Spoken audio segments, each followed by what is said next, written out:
News देंगे। Don't waste the message.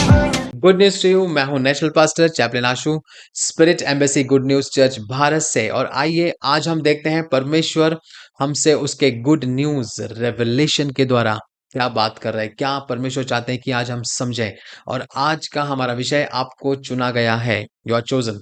न्यायों की किताब 6वां अध्याय उसके 15 वचन में लिखा है, और उसने कहा, हे मेरे प्रभु, विनती सुन, मैं इज़राइल को क्यों कर छुड़ाऊं। देख, मेरा कुल मनुष्य में सबसे कंगाल है, यानी कि सबसे छोटा है, फिर भी मैं अपने पिता के घराने में सबसे छोटा हूँ। हालेलुया। सो यहाँ पे प्रॉफिट इबन जी समझाते हैं कि आज का जो वचन है, आज का शास्त्र है, वो जो गिदोन के बारे में है, मसीह के साथ आपकी सफल आत्मिक यात्रा के लिए एक अत्यंत महत्वपूर्ण आत्मिक सत्य को वो प्रकट करता है। यानी कि अगर आप आपकी लाइफ में मसीह में आगे बढ़ना चाहते हैं, तो सही मायने में आपको इस सत्य को जानना बहुत ज़रूरी है। वो बहुत इंपॉर्टेंट है कि आप आज इस वचन को सुने और समझें। बहुत से मसीही विश्वासी अपने आप को दूसरों द्वारा निर्धारित उनकी ओपिनियंस पे और अपने वातावरण या सामाजिक स्थिति के अनुसार सीमित कर लेते हैं। तो यहाँ पे प्रॉफिट जी समझा रहे हैं कि काफ़ी टाइम मोस्टली जो परमेश्वर के बेटे और बेटियाँ हैं, जो मसीह विश्वासी हैं, वो अपने आप को दूसरों के दृष्टिकोण के द्वारा या उनके ओपिनियंस के द्वारा वो अपने आप को लिमिट कर लेते हैं, या फिर वो लिमिट कर लेते हैं। अगर उनकी कोई परिस्थिति में अगर वो बंध गए हैं, तो वो अपने आप को उस परिस्थिति में लिमिट कर लेते हैं। हालेलुया। या वो कोई सोशल स्टेटस या फिर वो किस समाज से आ रहे हैं, या फिर किस खानदान से आ रहे हैं, तो जो वहाँ पे लिमिटेशंस हैं, हालेलुया, सो वो वहाँ पे वो अपने आप को उसमें सीमित कर लेते हैं।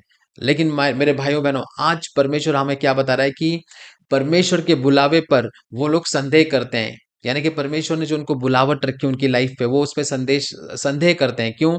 क्योंकि उन्होंने दुनिया की उस दृष्टिकोण को स्वीकार कर लिया है जो उन्हें उनकी पहचान देती है। यानी कि जो वर्ल्ड आपको पहचान आपकी बताना चाहता है, जो दुनिया आपको आपकी पहचान बताना चाहती है, आप उस पहचान को पकड़ लेते हैं और उसी में आप चलने लगते हैं।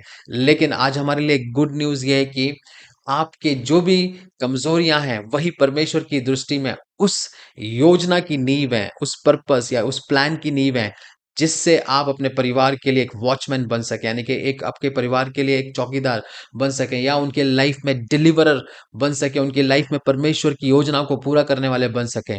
सो यहाँ पे प्रॉफिट जी समझाते हैं कि आप कल्पना कीजिए, अगर गिदोन, जैसे हमने इस अध्याय में पढ़ा, अगर वो दूसरों की राय से बंधा रहता है, यानी कि वो दूसरों की ओपिनियन से अगर अपने आप को बांध के रखता, प्रेज द लॉर्ड, तो कितनी सारी जीत, कितनी सारी विक्ट्रीज वो खो देता, सिर्फ इसीलिए कि उसने परमेश्वर में अपनी कीमत को कम समझा, यानी कि उसने परमेश्वर की नज़र में अपने आप को कम समझा।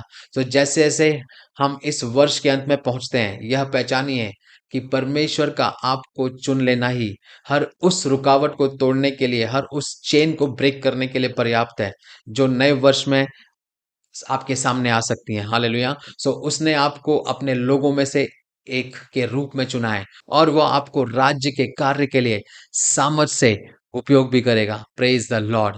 आइए हम भविष्यवाणी की घोषणा को करेंगे। मेरी उम्र मायने नहीं रखती, मेरी संस्कृति, पृष्ठभूमि, लिंग या जाति नए साल में मुझे मिलने वाले आशीर्वादों के स्तर को प्रभावित नहीं कर सकते। मैं चुना हुआ हूं यीशु मसीह के सामर्थी नाम में। आमीन। Good news to you and God bless you.